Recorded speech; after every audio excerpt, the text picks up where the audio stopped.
അല്ല ഉമ്മ, നിങ്ങളെ മകന് ഇത്രയും നല്ല മരണം കിട്ടാനുണ്ടായ കാരണം എന്താണ്? ഉമ്മയായ നിങ്ങൾക്കറിയാതിരിക്കൂലല്ലോ. ഉമ്മാന്റെ മറുപടിയാണ് ഈ സയ്യിദിനോട്, തങ്ങളെ എന്റെ മോനെ കുറിച്ച് എനിക്ക് വേറെ ഒന്നും അറിയില്ല, പക്ഷെ രണ്ട് സ്വഭാവം അവന്റെ ജീവിതത്തിൽ അവൻ പതിവാക്കിയിരുന്നു, അത് ഞാൻ കണ്ടതാണ്. ആ ഉമ്മ തങ്ങളോട് പറഞ്ഞത്, ഞാൻ ഫോണിൽ സംസാരിക്കുന്ന സമയത്ത് തങ്ങളവരുകൾ എന്നോട് പറഞ്ഞത്, ഞാൻ ഇവിടെ വഅദ് പറയുമ്പോൾ ഞാനതിപ്പോ ഓർക്കുകയാണ്. എന്നിട്ട് ആ ഉമ്മ തങ്ങളാപ്പാനോട് പറഞ്ഞു, ചിലപ്പോ നിങ്ങൾ ചിന്തിക്കും, അതെ ഇപ്പൊ ഖുർആനിന്റെ ഖത്മിന്റെ എണ്ണം പറയാൻ പോകും, ഖുർആനിന്റെ ഖത്മിന്റെ കാര്യമാണ് ഇപ്പൊ പറയാൻ പോവാ, അല്ലെ ദിക്റിന്റെ കാര്യമാണ് പറയാൻ പോവാ, തസ്ബീഹിന്റെ കാര്യമാണ് പറയാൻ പോവാ, അല്ലെ പള്ളിയിൽ ജമാഅത്തിന് വന്ന കാര്യമാണ് പറയാൻ പോവാ, അല്ലെങ്കിൽ തഹജ്ജുദിന് എണീറ്റതിന്റെ കാര്യമാണ് പറയാൻ പോവാ. അല്ല അല്ല, ഖൽബുമായി ബന്ധപ്പെട്ട വിഷയമാണ്. അതേ തഹജ്ജുദ് നിസ്കരിക്കുന്നവർക്ക് പോലും അങ്ങനെ ആകാൻ കഴിഞ്ഞുകൊള്ളണമെന്നില്ല. സുബ്ഹി ജമാഅത്തിന് തന്നെ പള്ളിയിൽ വരുന്നവർക്ക് പോലും അങ്ങനെ ആകാൻ കഴിഞ്ഞുകൊള്ളണമെന്നില്ല. ഖുർആൻ ഖത്മുകൾ ധാരാളം ഓതി തീർക്കുന്നവർക്ക് പോലും അങ്ങനെ ആകാൻ കഴിഞ്ഞുകൊള്ളണമെന്നില്ല. يوم لا ينفع مال ولا بنون إلا من أتى الله بقلب سليم. അതേ അല്ലാഹുവിന്റെ അരികിലെത്തുന്ന സമയത്ത് സമ്പത്തും മക്കളും തീരെ ഉപകാരത്തിന് വരാത്തൊരു നാള്. സമ്പത്ത് അങ്ങനെയാണെങ്കിൽ ഉപകാരത്തിന് വരൂല, മക്കളും ഇതുപോലെയാണെങ്കിൽ ഉപകാരത്തിന് വരൂല. ആ നാളിൽ അല്ലാഹുവിന്റെ അരികിൽ രക്ഷപ്പെടുന്നത് ആരാണ്? ഖുർആനിൽ അല്ലാഹ് പറഞ്ഞില്ലേ, ഇല്ലാ മൻ അത്തല്ലാഹ ബിഖൽബിൻ സലീം.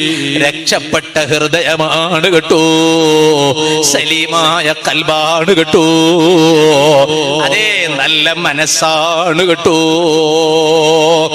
നല്ല മനസ്സാണ്, നല്ല മനസ്സ്. ആ നല്ല മനസ്സുണ്ടെങ്കിൽ കുറെ നല്ലത് ചെയ്യാൻ തോന്നും, കുറെ ആളുകൾക്ക് നല്ലത് ചെയ്യാൻ നമുക്ക് തോന്നും. ഞങ്ങളിപ്പോ ഓർക്കാണ്, ഇപ്പൊ ഞങ്ങളൊക്കെ ഇപ്പൊ സഖാഫികളാണല്ലോ, ഇപ്പൊ ഞങ്ങളൊക്കെ നമ്മുടെ ഉസ്താദ്മാരൊക്കെ ഇവിടെ ഉണ്ട്. അള്ളാഹു ഞങ്ങൾക്കൊക്കെ വലിയ ബർക്കത്തായിട്ട്. ഞങ്ങളിപ്പോ ജീവിതത്തിൽ അള്ളാഹു ഞങ്ങൾക്ക് തന്ന ഏറ്റവും വലിയൊരു ഭാഗ്യം എന്താന്ന് പറഞ്ഞാൽ നമ്മളൊരു സഖാഫിയായി. അങ്ങനെയാണ്. ഇനിയിപ്പോ സഖാഫി അല്ലെങ്കിൽ തന്നെ നമ്മൾ ഉസ്താദിന്റെ ആളുകളായി എന്നത് നമുക്ക് വലിയ സന്തോഷം. ഉസ്താദിന്റെ മനസ്സെന്താണ്? സുൽത്താനുലമാന്റെ മനസ്സ്, സുബ്ഹാനല്ലാഹ്. ഞങ്ങളിപ്പോ ഓർക്കാണ്, കർണാടകയില് എല്ലാ സഖാഫികളെയും ഒരുമിച്ചു കൂട്ടിയിട്ടൊരു സഖാഫി സംഗമം നടന്നു. ഉസ്താദ് അവിടെ വന്നു. അപ്പൊ ഇങ്ങനെ ഉസ്താദ് ഇങ്ങനെ സംസാരിക്കുമ്പോ ഇങ്ങനെ ഓരോ കാര്യങ്ങൾ ഇങ്ങനെ പറയുമ്പോ അപ്പൊ നമ്മളിങ്ങനെ മുന്നിലൊന്ന് പോയിരിക്കുമല്ലോ. ഉസ്താദ് വരുമ്പോ മുന്നിലിരിക്കും. കാരണം എന്താ? ഒന്ന് കണ്ടോട്ടേന്ന് പറഞ്ഞു. ഒന്ന് ഉസ്താദ്, നമ്മൾ ഉസ്താദിനെ അങ്ങോട്ട് കാണൽ മാത്രല്ല, ഉസ്താദ് ഒന്ന് നമ്മൾ ഇങ്ങോട്ടൊന്ന് കാണണം. അപ്പോൾ വലിയൊരു അങ്ങനെയാണല്ലോ, നമ്മൾ എവിടെയെങ്കിലും ഇരുന്നിട്ട് പോയാൽ പിന്നെ ഉസ്താദിന് ചിലപ്പോ അങ്ങനെയാണല്ലോ. അപ്പൊ അങ്ങനെയാണ് നമ്മൾ വന്നതൊന്നും അറിഞ്ഞോണമെന്നില്ല. അപ്പൊ നമ്മളിങ്ങനെ എവിടെ ആണെങ്കിൽ തന്നെ ഇന്നിങ്ങനെ ഒന്ന് കണ്ടോട്ടെ. അപ്പൊ നമ്മൾ ഉസ്താദ് വരുന്നിടത്ത് നമ്മൾ മുന്നിലിരിക്കും.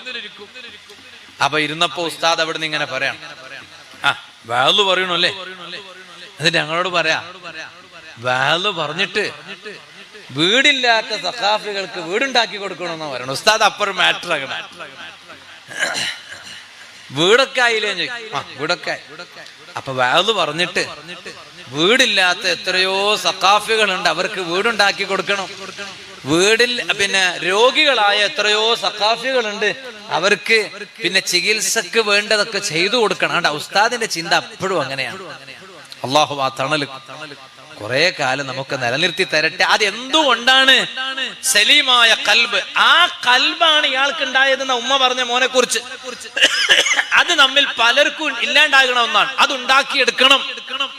അത് ഞാൻ നേരത്തെ പറഞ്ഞത്. നിങ്ങളിപ്പോ ചിലപ്പോ ഞാനിപ്പോ ഈ ഉസ്താദിനെ കുറിച്ച് അവരെ ഉമ്മ പറയാൻ പോകുന്ന കാര്യം ഖത്മിന്റെ എണ്ണായിരിക്കും, ദിക്ർ ചൊല്ലി വെച്ചത്. അതൊന്നുമല്ല.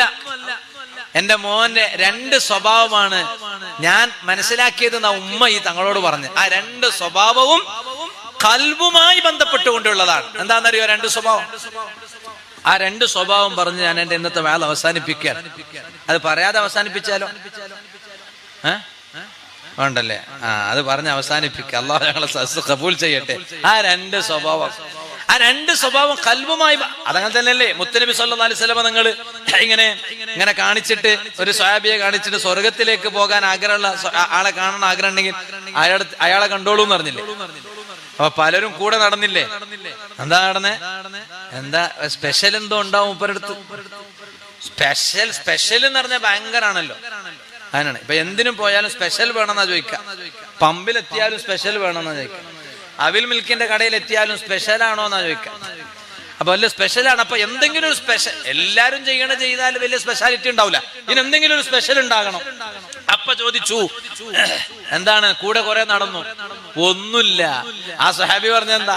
ഞാൻ എന്റെ കൽബ് കൊണ്ട് ഒരാളെ വെറുത്തിട്ടില്ല, അത് മാത്രമേ ഉള്ളൂ. വേറെ നിങ്ങളൊക്കെ ചെയ്യണത് തന്നെയാണ്. അതുണ്ടാക്കിയെടുക്കണം. അതത്രയും എളുപ്പമല്ല. ആ സ്വഭാവം കൽബ് കൊണ്ടുണ്ടാക്കിയെടുക്കാനാണ് നമ്മൾ നിസ്കരിക്കേണ്ടത്, നമ്മൾ ഖുർആൻ ഓതേണ്ടത്, നമ്മൾ ദിക്ർ ചൊല്ലേണ്ടത്. അതാ പുതിയ വർഷത്തിന്റെ തുടക്കത്തിലല്ലേ ഞങ്ങളുള്ളത്.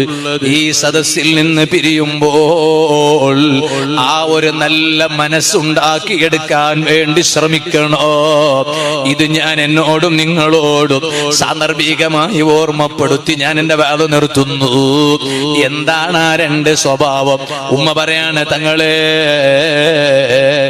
എന്റെ മകൻ കുറച്ചേ കഴിക്കുള്ളൂ. കുറെ ഭക്ഷണം മേശപ്പുറത്ത് കൊണ്ടുവന്ന് വെച്ചാലും എന്റെ മകനെ ഞാൻ ശ്രദ്ധിച്ചിട്ടുണ്ട്. ഞാനല്ലേ അവന്റെ ഉമ്മ, ഞാനല്ലേ അവനെ പ്രസവിച്ചത്, ഞാനല്ലേ അവനെ പോറ്റി വളർത്തിയത്, ഞാനല്ലേ അവന് ഭക്ഷണം കൊടുത്തത്. അതാ അവന്റെ സ്വഭാവമാണ്, കുറച്ചേ കഴിക്കുള്ളൂ. പക്ഷേ കുറച്ച് കഴിച്ചിട്ട് ബാക്കി കുറച്ചങ്ങ് എടുത്തു വെക്കൂ.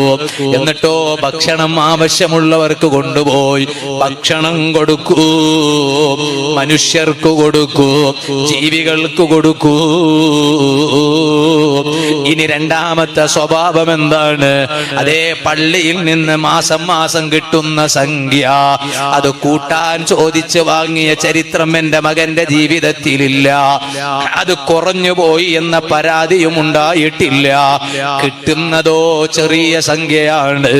അത് അവർക്കും അവരെ കുടുംബത്തിനും തന്നെ തികയുന്നില്ല.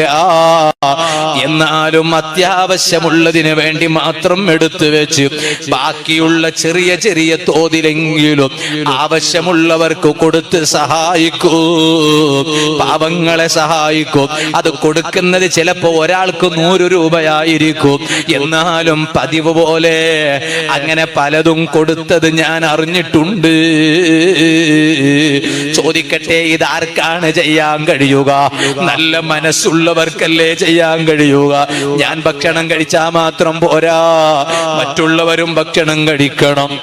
അതെ, ഞാൻ മനസ്സമാധാനത്തോടെ ജീവിച്ചാൽ മാത്രം പോരാ, അവരും ജീവിക്കണം എന്ന നല്ല മനസ്സുള്ളവർക്കല്ലേ ഇത് ചെയ്യാൻ കഴിയുക. ആ നല്ല മനസ്സുണ്ടായത് കൊണ്ടല്ലേ ഒരു നല്ല മരണം കിട്ടിയത്.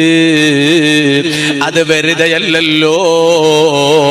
അതുകൊണ്ടാണല്ലോ യൂസുഫ് നബി അലൈഹിസ്സലാം അല്ലാഹുവിനോട് ദുആ ചെയ്തത്, തവഫനി മുസ്ലിമൻ വ അൽഹിഖ്നി ബിസ്സാലിഹീൻ. ഓ, എന്നെ ഒന്ന് മുസ്ലിമായി മരിപ്പിച്ചിട്ട് സ്വാലിഹീങ്ങളെ കൂടെ എന്നെ ചേർക്കണേ അല്ലാഹ്. ആ നല്ല മനസ്സുണ്ടാക്കിയെടുക്കാൻ ഞാനും നിങ്ങളും ശ്രമിക്കണമെന്ന് മാത്രം ഈ സമയം ഞാൻ എന്റെ അമ്മാരത്തായ നഫ്സിനോടും നിങ്ങളോടും ഓർമ്മപ്പെടുത്തി ഞാൻ എന്റെ വാദം നിർത്തുന്നു.